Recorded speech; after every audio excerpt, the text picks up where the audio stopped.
ओम श्री साई राम। प्रेम ईश्वर है, ईश्वर प्रेम है।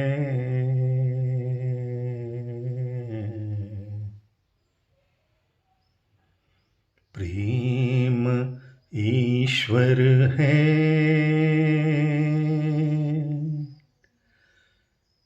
ईश्वर प्रेम है।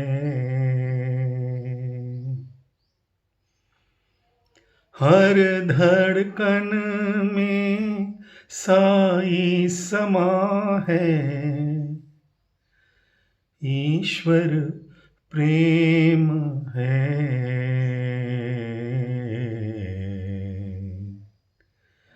प्रेम ईश्वर है, ईश्वर प्रेम है।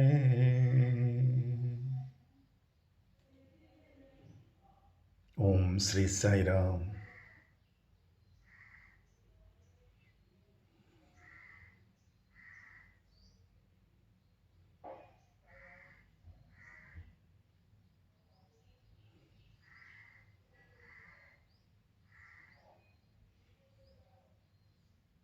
We have seen in our previous talk that even for Arjuna to say that now I have understood, actually, the correct meaning of the shloka is having understood. Now I declare, now I say, now I surrender, and I am ready to do whatever you command me to do. Without understanding, it is a blind surrender.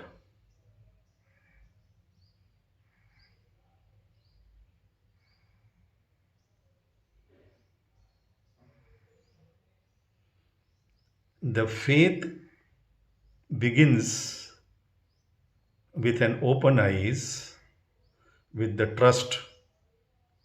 There has to be an inner call when we put our faith on anything. There has to be some inner call. We should be alert enough to listen to that call. The moment I saw Swami, and it is experience of millions of his devotees, they know directly that this is Supreme God.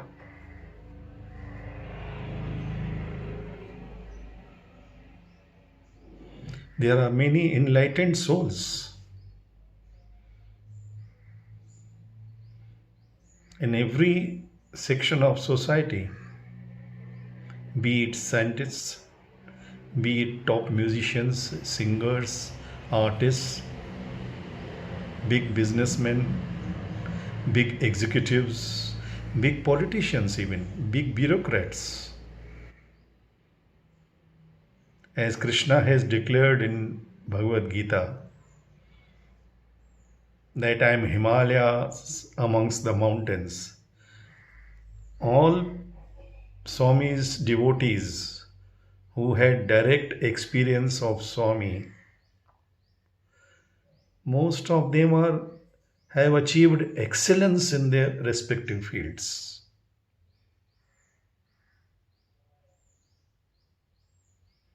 Amongst the singers, we can quote so many: Bhimsen Joshi ji, Subhalakshmi ji, even Mohammad Rafi.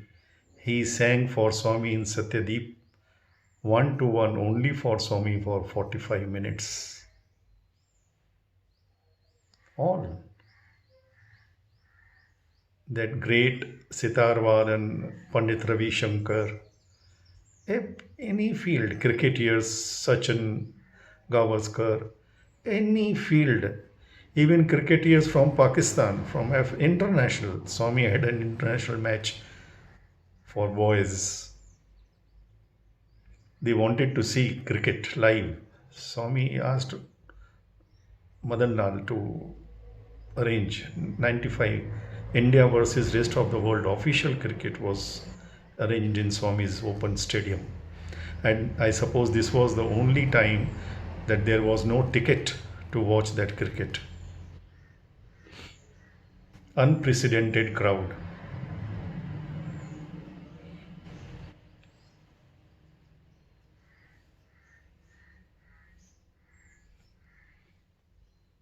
In that match, incidentally, Swami advised Sachin Tendulkar not to play the role of captain, just be a batsman. And from there, his graph went up and up. He was a flop as a captain. The director knows what role suits you is for your DNA, your temperament. That is the advantage of being in touch with the director.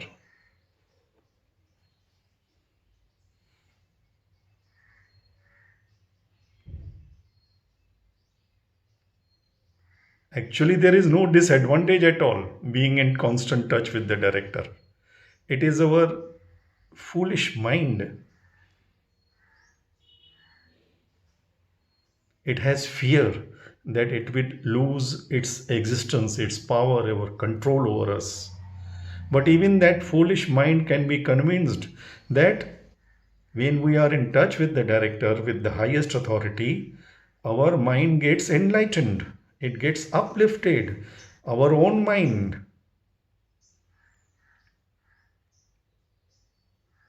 God will not kill our mind as such.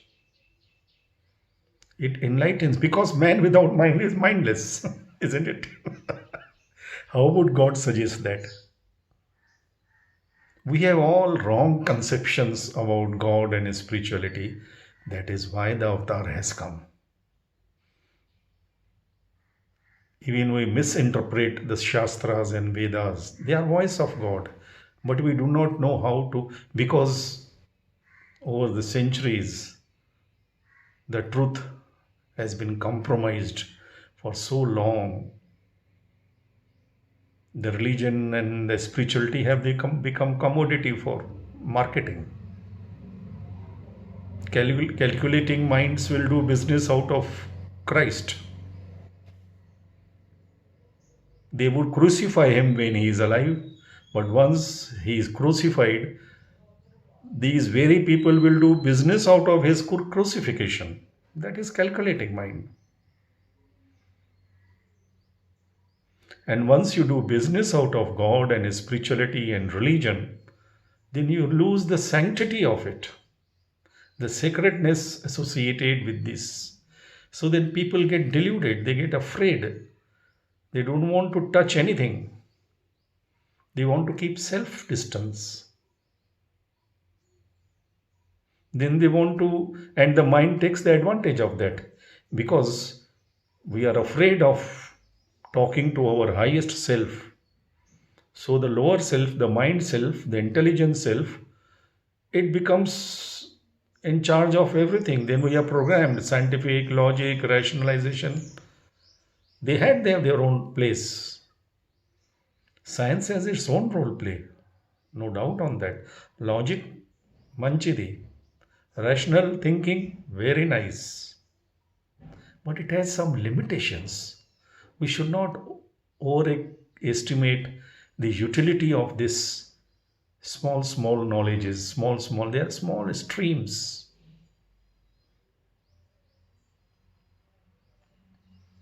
If you want to enjoy the real bath, the real shower, you have to go to the beach of the ocean.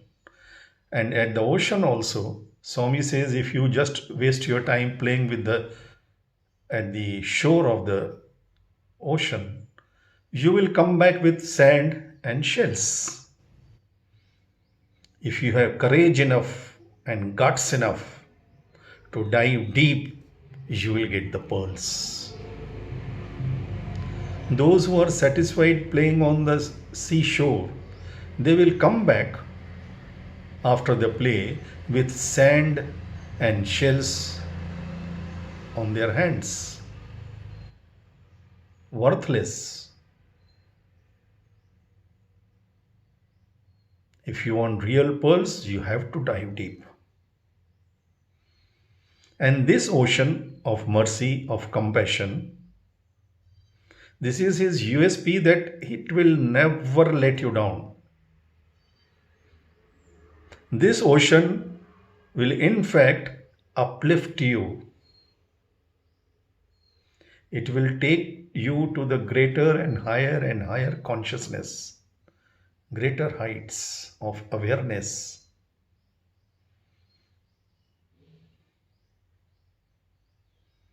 This love will not, you don't have to fall in love with God. You have to rise in love with God. It is everything upward, forward, Godward. It is a beautiful experience. Just we have to plunge into it. Like we are like that child who wants to swim and learn swimming, but he is afraid of entering into the water. That is the only difficulty with us. He sees his parents, his friends, everybody enjoys swimming. Who doesn't enjoy swimming? Even the child wants to enjoy swimming, but he has that fear of drowning. So we have to cajole him, convince him. But you cannot, if he says that first I want to learn swimming and then enter the water, that cannot be done. That is not practically possible. That is unthinkable. To learn swimming, to enjoy swimming, we have to first enter the water.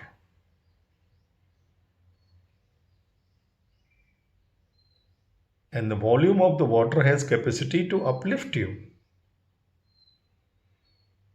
People don't drown in water unless they are afraid of water. The fear of drowning makes you heavy and we drown. Be light. For that to be light, you have to be enlightened. And what enlightens us? Only the light of love can enlighten our hearts and minds. At least the first baby step we all can take is stop judging. Start loving. So long as our minds are judgmental minds, calculating minds, we cannot even think of having loving minds. And without love, there is no enlightenment, impossible. We have to develop love. It is not for nothing that Swami has been every discourse right from day one. Any discourse, he comes down to love, develop love. Why? Because he knows, he alone knows that love alone can enlighten our hearts and our minds. At least stop hating, stop hurting. Is it scientific to hurt somebody? We talk of science, rationality, logic. Okay, very good. We are humans. Is it human nature, human dignity, human grace that we should inflict pain and hurt upon our fellow brothers, fellow citizens, fellow human beings for any reason? Are we animals? Whatever else we may or may not claim to be, Swami says, we all are humans, at least humans. For a moment, let us forget divinity, God, spirituality. Manchidi. Because it is a reality that even if suppose we are gods or divine or soul, whatever, but we are given this role play of playing human. So be human, behave human. First baby step, be good, do good, see good. This is the way to God. Swami says that. Start the day with love. How can we start the day with love? Think with love. When you get up in the morning, very first thought should be love. Fill the day with love. Fill your thoughts. Every thought, good, bad, ugly, small, big. First, think about that situation or person whom you have to deal with. Think with love at least. You may not be initially able to speak or act or react with love. That is like from KG to PhD, a process. You can't teach PhD formula to a KG boy. Though the formula of PhD may be more factual, more truthful, more practical, yet we have to come down to the level of KG. Swami says, okay, in this Kali age, you begin with that. Think with love. Think about every person, every situation with love. Every act or reaction, action or reaction, every spoken word or unspoken word begins with thought, with feeling. And thinking and feeling is our internal game. We, before expressing our thought, our feelings by word or action or reaction, let us enlighten our thought process with love. Now, what can stop us on that? What harm can love do? How can love be unscientific? How can love be irrational? How can love be illogical? Hatred is unscientific. Revenge is irrational.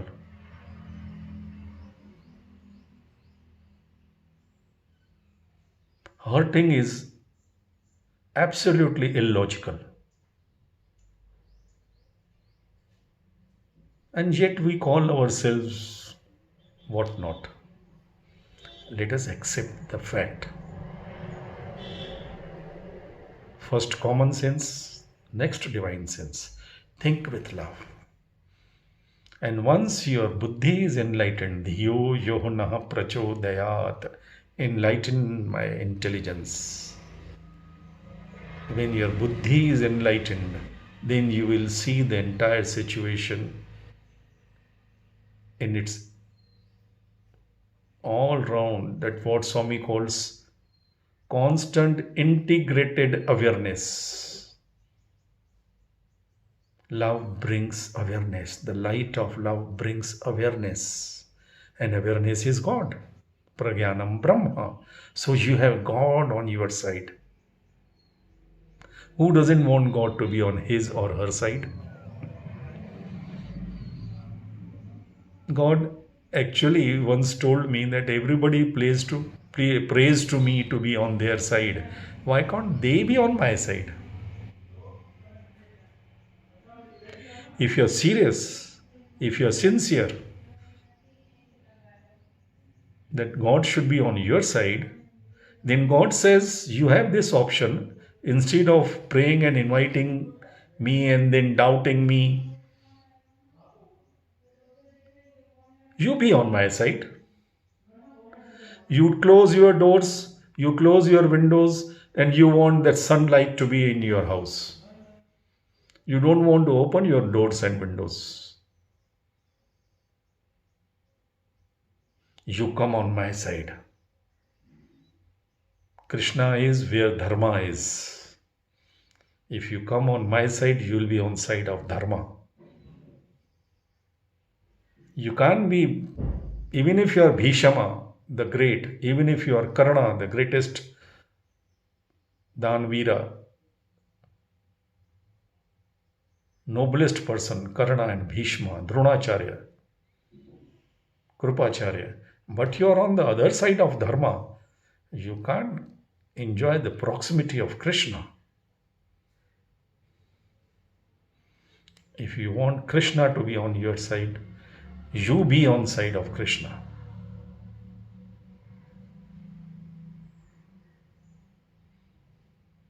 And once we have Krishna on our side,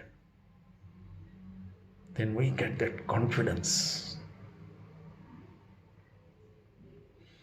The army with Kauravas may be 100 times bigger and more capable, and all big kings were with Duryodhana, with Kauravas. Forget everybody else. The invincible Bhishma Pitama was on their side, Dronacharya on their side, Karna on their side. But confidence was with Pandavas because Krishna was with Pandavas. Krishna is confidence, confidence in the self.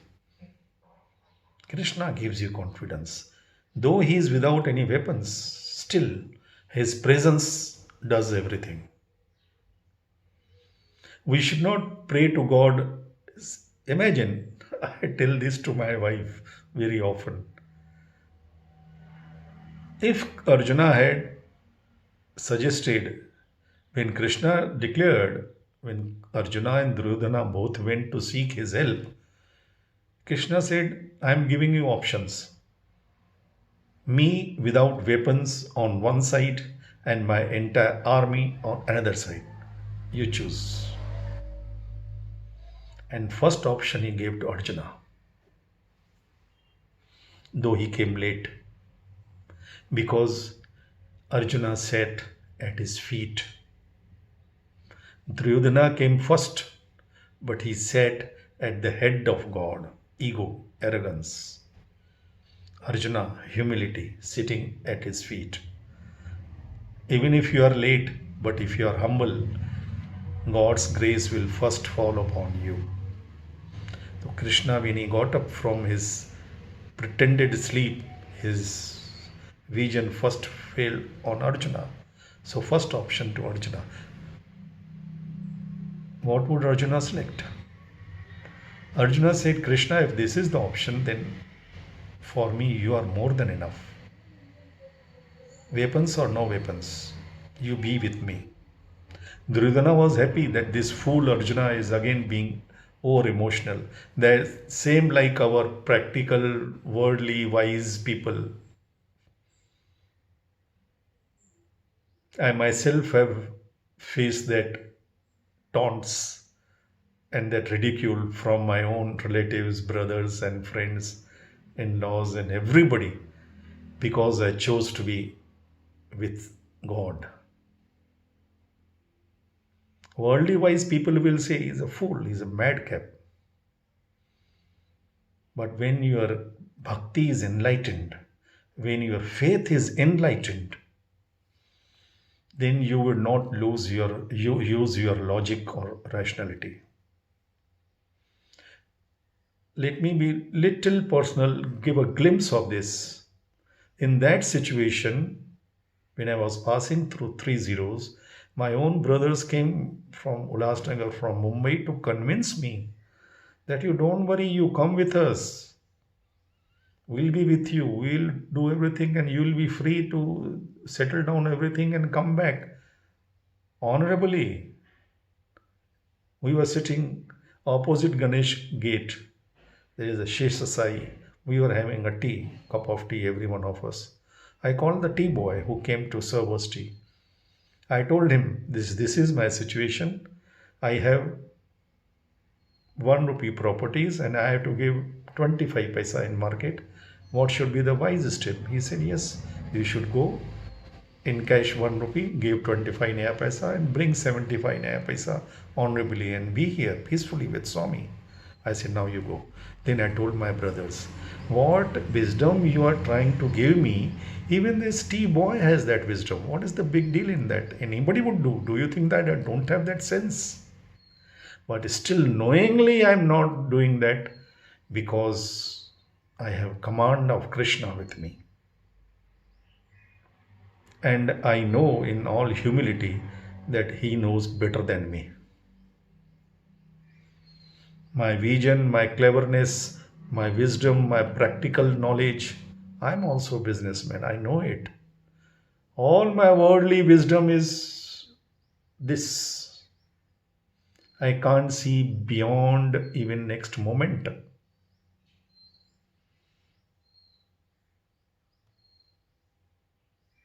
And today, after 30 years, everybody salutes me for my that faith in Swami. Even in worldly sense, he has put me at that stage that is beyond anybody's imagination. In every sense, because he takes care of your integrated awareness, all integrated life. This God will put you through fire, not to burn you, not to hurt you. He will carry you in his both arms, own hands, but just to uplift you, to purify you, to make you worthy of receiving his grace, which is actually ever flowing and ever flowing on upon every one of us. But we have to be our patra, our vessel has to be cleansed and it should be in proper shape. We cannot keep upside down our vessel and hope the water to fill it. If we keep our vessel upside down and under the running tap water, entire water goes waste. So he knows how to clean, which position to keep, how to hold it, how to safeguard it. And he guides you. He directs you. He says, when I direct, I protect. And when I decide, I provide. We have to trust him with our enlightened faith. Again, not blind faith. And for getting that enlightened faith, we have to pass through some experiences which again he bestows upon us. He had passed me through that experiences for 18 years before he could tell me, shut up and surrender. Kadu, surrender and shut up. That is the beauty of this Lord.